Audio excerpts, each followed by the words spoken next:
noches, señoras y señores. Bienvenidos a Tiempos Modernos.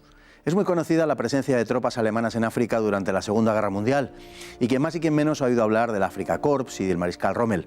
Pero las hazañas de los alemanes en el continente negro son anteriores. Se remontan a 1914, el año de comienzo de la Primera Guerra Mundial. Allí, en el África colonial de hace 100 años, en la región oriental del continente conocida como África Oriental Alemana, llamada también Tanganica, tuvo lugar una de las más asombrosas hazañas militares que registra la historia.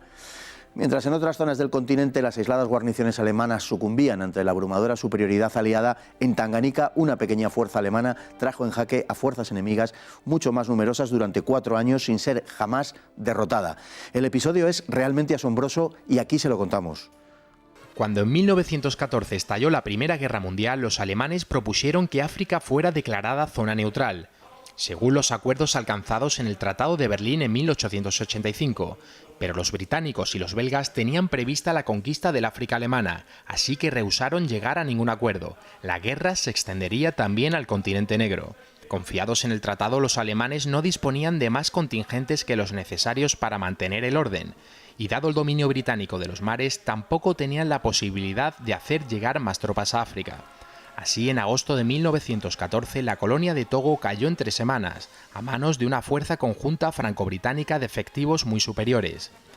Hasta julio de 1915, los alemanes resistieron en África del Sudoeste, y aún más tiempo, pese a su patente inferioridad, lo lograron en Camerún, donde prolongaron los combates hasta comienzos de 1916. Las cosas fueron diferentes en el África Oriental, hoy Tanzania, donde al frente de las tropas alemanas se hallaba un militar poco convencional, el teniente coronel von Lettow-Vorbeck, que a sus 44 años disponía de una larga experiencia de combate en China y en África del Sudoeste, la actual Namibia. La fuerza alemana en Tanganica estaba compuesta por unos escasísimos efectivos de unos 200 oficiales europeos y unos 2.000 askaris, soldados indígenas distribuidos en 14 compañías que se completaron con la movilización de otras 15 entre la población europea de la colonia.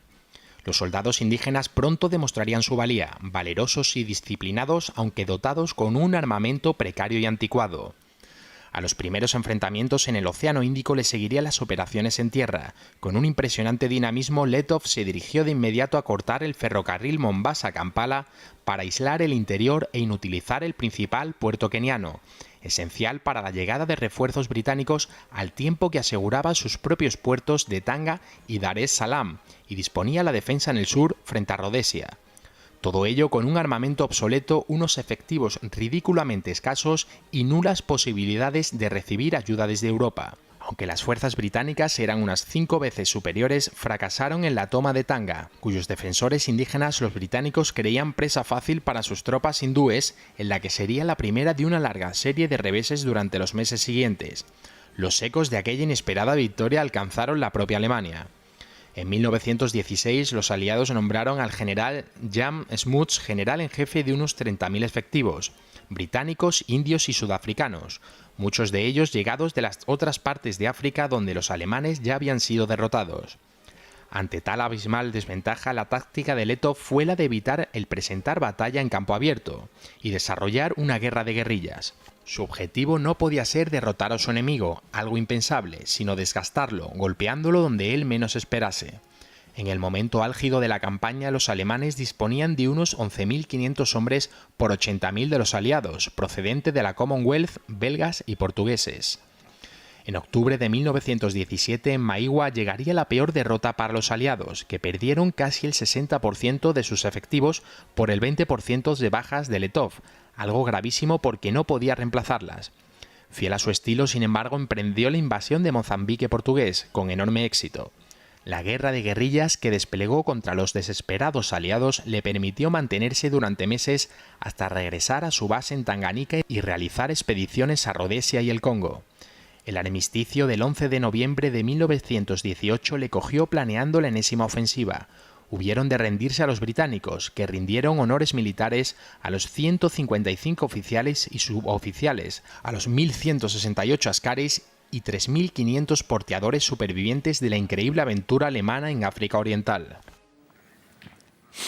Pues para hablar de esta verdaderamente increíble aventura que trasciende el uniforme que vistieron esos soldados heroicos. Tenemos hoy con nosotros a don Rafael Rodrigo. Muy buenas noches. Hola, buenas escritor, noches. Profesor, historiador y administrador del Foro Gran Capitán.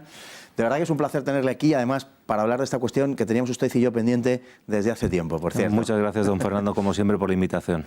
Pues un placer. Bueno, cuando volvieron repatriados de África, los hombres de von Lettow fueron recibidos como auténticos héroes, desfilaron bajo la puerta de Brandenburgo y fueron aclamados por la población como eso, como héroes. Lo eran, héroes de una guerra caballeresca, ¿no? Sí, la verdad es que fue la única unidad que tuvo el privilegio de desfilar en Berlín, en la puerta de Brandenburgo, reservado solamente para los héroes de guerra. Pero es que fue una guerra muy distinta. En la Primera Guerra Mundial estamos acostumbrados a ver siempre las trincheras, la artillería, los gases tóxicos, las máscaras. Y sin embargo, la guerra en África revistió unos caracteres muchísimo más caballerescos y distintos. Y acaso se podría parecer, salvando mucho las distancias, a esa guerra aérea también un poco de caballeros armados, pero esta vez voladores, como el caso de von Richthofen, que se ha tratado en el programa.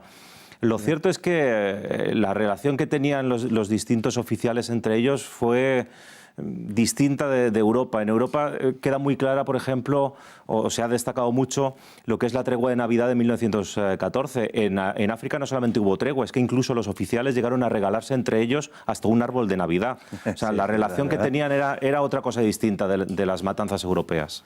Y además en esta guerra, bueno, caballeresca que decimos, que realmente es fascinante en cuanto a que una fuerza alemana mucho más reducida resultó victoriosa, nunca fue derrotada por unas fuerzas aliadas muy superiores. ¿Qué papel diría usted que tuvo la personalidad en toda esta historia de von Lettow?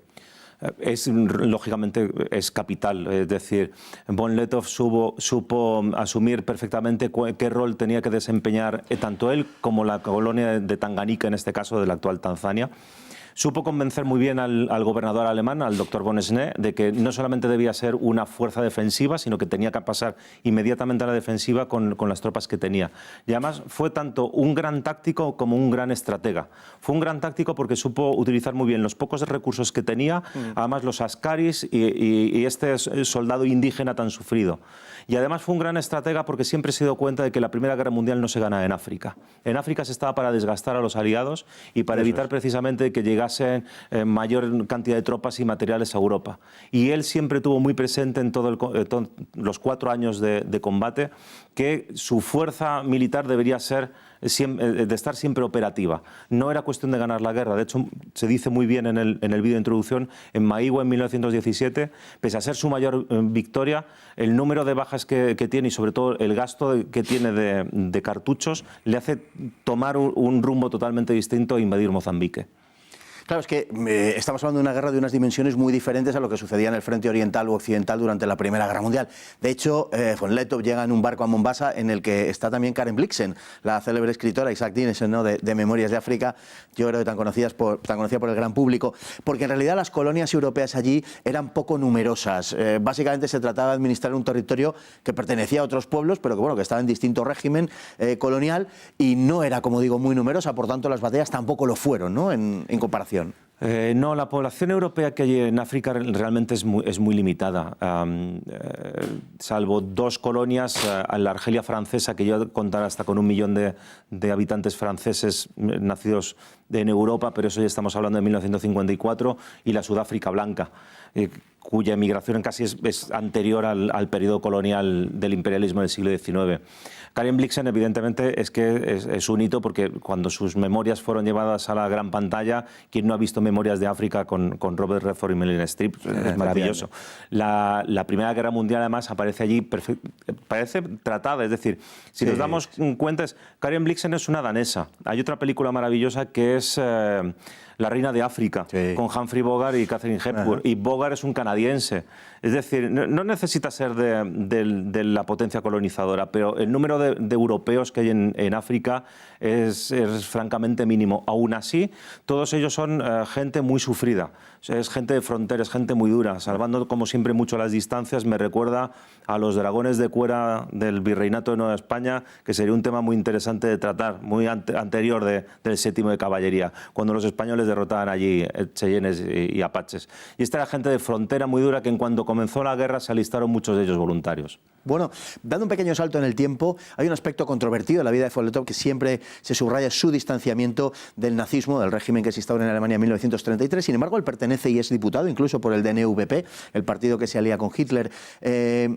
¿Cuál es, en su opinión, la relación que hay? Von Lettow luego sí recibe alguna condecoración distintiva y tal en 1938, incluso tiene un pariente que creo que es instructor de las Waffen-SS, etc. En mi opinión, no sé cuál es la suya, si lo quiero preguntar, se ha exagerado un poco el distanciamiento de von Lettow con los nazis. Desde luego él no lo era, pero era el gobierno legal de su país en aquella época. No, evidentemente no lo era, pero digamos era como la mayor parte de las personalidades destacadas de la Alemania de los años 30. Era un diputado conservador, era un diputado nacionalista, había formado parte de las Freikorps. No es cierto, hay una leyenda mitológica, un mito que dice que Hitler le ofreció la embajada en Londres y que von Lettow poco menos que le envió al infierno, lo cual es un término muy anglosajón pero muy poco alemán. Los españoles mandamos además a otros sitios que no precisamente al infierno. Sí aceptó un cargo en el año 38, es cierto que nunca fue movilizado, nunca tuvo mando directo en tropas, tampoco se afilió al partido nazi, pero lo cierto es que incluso Winston Churchill tenía muy buena opinión de él. O sea, cuando a Churchill le preguntan, terminada la Segunda Guerra Mundial, a quién pensaba que se podría encargar la dirección de esa nueva Alemania derrotada después de la Segunda Guerra Mundial, él señaló a von Lettow. Bueno, vamos a un episodio, nos queda muy poquito tiempo y no quiero quedarme sin ese episodio, sin contar ese episodio. Al final de su vida, poco antes de morir, 5 años antes de morir, von Lettow va a África Oriental, y es recibido en la antigua Tanzania, que ya era una colonia inglesa en ese momento, aunque le quedaba poco tiempo para independizarse, es recibido en loor de multitudes por sus antiguos askaris. ¿Qué sucedió, don Rafael? En el año 59 se decidió hacer una visita a la entonces ya República Independiente de Tanzania, donde von Lettow, lógicamente, en loor de multitudes y sobre todo de sus antiguos soldados, fue recibido. Pero además es que incluso tomó contacto con algunos de sus antiguos enemigos, como Jan Smuts, que hemos visto, que con ese trato caballeroso llegó a recolectar algo de dinero porque le vio que vivía en unas condiciones de vida muy precarias. En África, desgraciadamente, todo lo europeo prácticamente desde la independencia se ha abandonado, se ha orillado y no se quiere ver.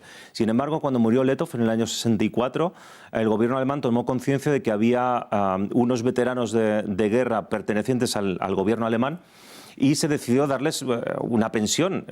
El problema era que 50 años después, ¿cómo se demostraba que eran soldados alemanes? Se les pidió papeles, lógicamente no existía. Se les concentró, creo recordar, en el puerto de Dar es Salaam. Entonces, uno de los encargados de diplomáticos alemanes, exoficial de la Wehrmacht durante la Segunda Guerra Mundial, se subió allí a unos palés, a unas cajas, y empezó a impartir órdenes en alemán. E incluso les dio unos palos simulando fusiles a la hora de hacer todo lo que sería la instrucción. Es lógico que von Lettow tuviera un gran recibimiento por parte de sus askaris porque el trato que recibió por parte de ellos siempre fue muy bueno y fue algo mutuo. Una historia verdaderamente impresionante de principio a fin, don Rafael. Muchísimas gracias por venir a contárnosla, creo que merece la pena la historia. Muy buenas noches y a ustedes también. Muy buenas noches, hasta mañana, si Dios quiere. Buenas noches, muchas gracias.